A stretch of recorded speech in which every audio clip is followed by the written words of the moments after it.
ये कहानी है उन दिनों की जब अंग्रेजों के खौफ से सारा भारत थर थर कांपता था। गांवों में अंग्रेजों का अत्याचार अपनी चरम सीमा पर था। चारों तरफ अंग्रेजों का खौफ बरकरार था। कहीं भारतीय महिलाओं का अपमान तो कहीं किसानों को प्रताड़ित किया जा रहा था। अत्याचार इतना बढ़ चुका था कि कोलकाता का चीफ मजिस्ट्रेट जिसे न्याय दिलाने के लिए चुना गया था, वो भी उन दिनों अक्सर भारत के क्रांतिकारियों को अपमानित किया करता था। छोटी छोटी गलतियों पर 100 कोड़े मारा करता था। जितना हो सकता था उतना प्रताड़ित किया करता था। सच कहूं तो मासूम लोगों पर अत्याचार करना अब इसका पेशा बन चुका था। लेकिन इस बीच एक शख्स ऐसा भी था जो इस अत्याचार को खत्म करने के लिए कुछ भी करने के लिए तैयार था।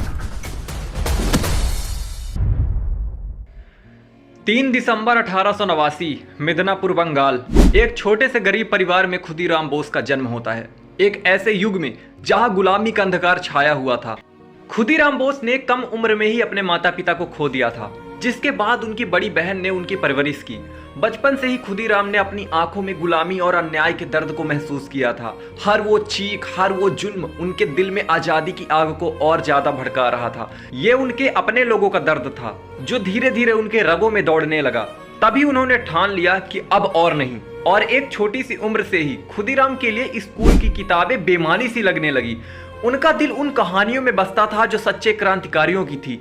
इन कहानियों ने उनके भीतर एक ऐसा जोश भर दिया था कि अब उनके लिए देश की आजादी से बढ़कर कुछ नहीं था। हर पन्ने के साथ उनका देश प्रेम और भी गहरा होता जा रहा था और वो भी अब उन महान क्रांतिकारियों की तरह कुछ बड़ा करने के लिए तैयार थे।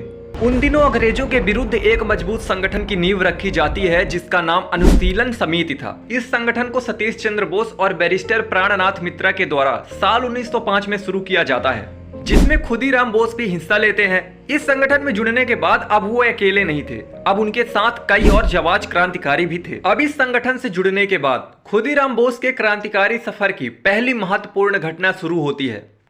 फरवरी 1906 मिदनापुर में किसानों का एक बड़ा मेला लगा हुआ होता है और इस मेले को देखने के लिए दूर दूर से लोग इकट्ठा हुए थे। खुदीराम भी अपने हाथों में कुछ पत्रिका लिए इस मेले में पहुंचते हैं और प्रदर्शनी में लोगों के बीच बांटने लगते हैं, जो उस समय बंगाल के क्रांतिकारी सत्येंद्र नाथ द्वारा लिखी गई थी, जिसका नाम सोनार बंगला था। यह पत्रिका आजादी और देशभक्ति की भावना से संबंधित थी और इसीलिए इस पत्रिका को मेले में आए लोगों के बीच खुदीराम बोस बांटने लगते हैं ताकि ज्यादा से ज्यादा लोग आजादी की इस आंदोलन से जुड़ सके। लेकिन दूर खड़ा एक ब्रिटिश सिपाही ये सब देख लेता है और उन्हें पकड़ने के लिए आगे बढ़ता है। लेकिन खुदीराम बोस इस सिपाही के मुंह पे जोर से एक घूंसा मारते हैं और बचे हुए पत्रिका को बगल में दबाकर भाग जाते हैं। अब इस घटना के बाद राजद्रोह के आरोप में सरकार ने उन पर अभियोग चलाया, परंतु गवाही न मिल पाने की वजह से खुदीराम बोस को निर्दोष समझकर छोड़ दिया जाता है। अब इस घटना के बाद खुदीराम को कई बड़े बड़े काम सौंपे जाते हैं, लेकिन उनके द्वारा किए गए हमलों से कई बार अंग्रेज बच निकलते थे क्योंकि उनकी उम्र छोटी थी और तजुर्बा उससे भी छोटा था। 6 दिसंबर 1907 नारायणगढ़ रेलवे स्टेशन के पास रात के घने अंधेरे में खुदीराम बोस ने गवर्नर की विशेष ट्रेन पर हमला किया। हाथों में बम, आंखों में क्रोध, परंतु गवर्नर बच निकला। इसके बाद सन 1908 में उन्होंने 2 अंग्रेज अधिकारियों वटसन और पैम्फायर्ड फुलर पर बम से हमला किया, लेकिन वो भी बच निकले। अब तक 3 बड़े हमलों के बाद अंग्रेजों के दिलों में खौफ भर चुका था। खुदीराम बोस नामक ये शख्स उनकी आंखों में अब चुभ रहा था। लेकिन अब अंग्रेजों का इरादा साफ था। जैसा भय वो महसूस कर रहे थे वैसा ही भय वे भारतीय क्रांतिकारियों के दिलों में भी भरना चाहते थे। अब अपनी ये ख्वाहिश पूरी करने के लिए अंग्रेजों द्वारा एक साजिश रची जाती है और लॉर्ड कर्जन द्वारा 1905 में बंगाल का विभाजन कर दिया जाता है। अब इस विभाजन की खबर सुनते ही चारों तरफ हंगामा शुरू हो जाता है। लोग सड़कों पर उतर आते हैं, विद्रोह करने लगते हैं। लेकिन इन विरोध कर रहे भारतीयों को उस समय के कोलकाता मजिस्ट्रेट किंग्सफोर्ड द्वारा क्रूर दंड दिया जाता है। और जैसा कि पहले भी मैंने बताया है कि ये अक्सर भारतीयों पर अत्याचार किया करता था, लेकिन ये डगलस हॉलिंसहेड किंग्सफोर्ड अब खुदीराम बोस की आंखों में खटकने लगा था, क्योंकि इसका अत्याचार गाँव में सबसे ज्यादा था, जिससे वहाँ के लोगों में इसके प्रति गुस्सा भी बहुत था। इसीलिए कुछ बड़े अंग्रेजी अफसरों द्वारा इसका ट्रांसफर मिदनापुर से मुजफ्फरपुर में करवा दिया जाता है और ये सफर किंग्सफोर्ड को बग्घी के सहारे पूरा करना था और ये सबसे बढ़िया मौका था किंग्सफोर्ड को मौत के घाट उतारने का। अब खुदीराम बोस और अनुशीलन समिति के कुछ सदस्य आपस में बैठक करते हैं और योजना बनाते हैं किंग्सफोर्ड को मारने की। और बनाई गई योजना के अनुसार 2 लोगों का नाम सामने आता है, खुदीराम बोस और प्रफुल्ल चाकी। अब इस घटना को अंजाम देने के लिए खुदीराम बोस को एक बम और पिस्तौल दी जाती है और साथ ही प्रफुल्ल कुमार को भी एक पिस्तौल दी जाती है, क्योंकि 2 बार पहले भी खुदीराम बोस से गलती हो चुकी थी।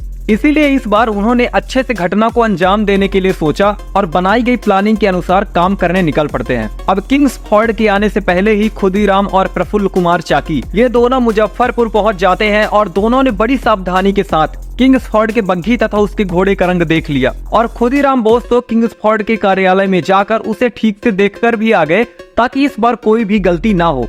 और आखिरकार अब वो रात आ गई थी जब इस घटना को अंजाम देना था। 30 अप्रैल 1908 की वो अंधेरी रात जब खुदीराम बोस और उनके एक साथी प्रफुल्ल कुमार इस घटना को अंजाम देने के लिए निकल पड़ते हैं और किंग्सफोर्ड के बगले के बाहर घोड़ा गाड़ी से उसके आने का इंतजार करने लगते हैं।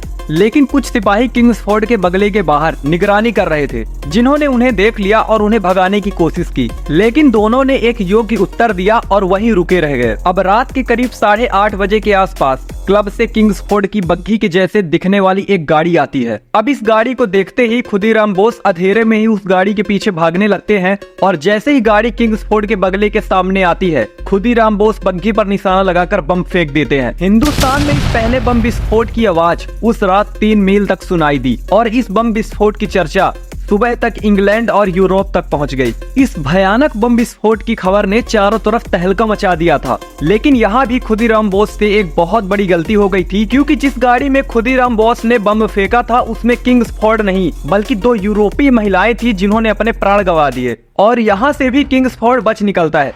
लेकिन बम विस्फोट होने से वहाँ हंगामा मच चुका था, इसीलिए दोनों लोग नंगे पांव ही अलग अलग रास्ते पर भाग निकलते हैं, जिनमें से सुबह तक खुदीराम बोस 25 मील चल चुके थे और वैनी नामक स्टेशन पर पहुंच चुके थे। इस स्टेशन के पास एक चाय की दुकान थी जहां खुदीराम बोस जाते हैं और एक गिलास पानी मांगते हैं। लेकिन उनकी बुरी किस्मत ने यहाँ भी उनका पीछा नहीं छोड़ा और उनका सामना 2 हथियार लिए पुलिस फतेह सिंह और सेओ प्रसाद सिंह से हो जाती है। ये दोनों सिपाही उनसे सवाल जवाब करने लगते हैं क्योंकि ये पुलिस वाले भी चाय के दुकान के पास ही खड़े थे। अब जब इन पुलिस वालों ने एक ऐसे बच्चे को देखा जिसके पैर से खून निकल रहे हैं, चेहरे से पसीने बह रहे हैं, पैर पूरे धूल से सने हुए हैं, तब इन्होंने शक किया और कुछ सवाल पूछे, जिसके बाद इनका शक मजबूत हो गया और इन्होंने खुदीराम को हिरासत में ले लिया। अब 1 मई को हथकड़ी लगाए खुदीराम को मुजफ्फरपुर वापस लाया जाता है और कड़ी कार्यवाही की जाती है और इस कार्यवाही में 11 अगस्त 1908 को खुदीराम बोस के लिए फांसी की तारीख तय कर दी जाती है।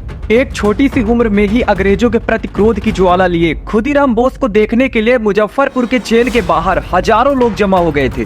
कुछ लोग खुदीराम को आखिरी बार देखने के लिए आए थे तो कुछ लोग उनकी वीरता को सलाम करने के लिए आए थे।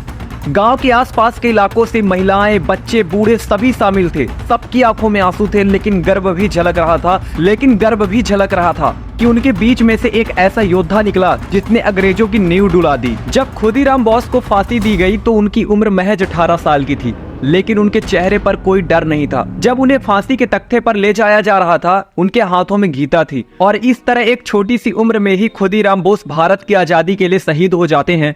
और खुदीराम बोस जैसे वीर सपूत जिन्होंने देश की आजादी के लिए अपना जीवन निछावर कर दिया, वो आज भी हमारे दिलों में जिंदा है। उनकी कुर्बानी हमें याद दिलाती है कि आजादी अमूल्य है और हमें हमेशा इसका सम्मान और इसकी रक्षा के लिए खड़ा रहना चाहिए। दोस्तों, मैंने इस वीडियो में सिर्फ खुदीराम बोस के संघर्षों को बताया है, जबकि आजादी के लिए उतना ही संघर्ष प्रफुल्ल कुमार चाकी ने भी किया था। अगर आप प्रफुल्ल कुमार की भी संघर्षों की कहानी सुनना चाहते हैं तो कमेंट जरूर करिएगा और आपको वीडियो कैसी लगी जरूर बताइएगा। तो हम जल्द मिलेंगे अगली वीडियो में, तब तक के लिए जय हिंद।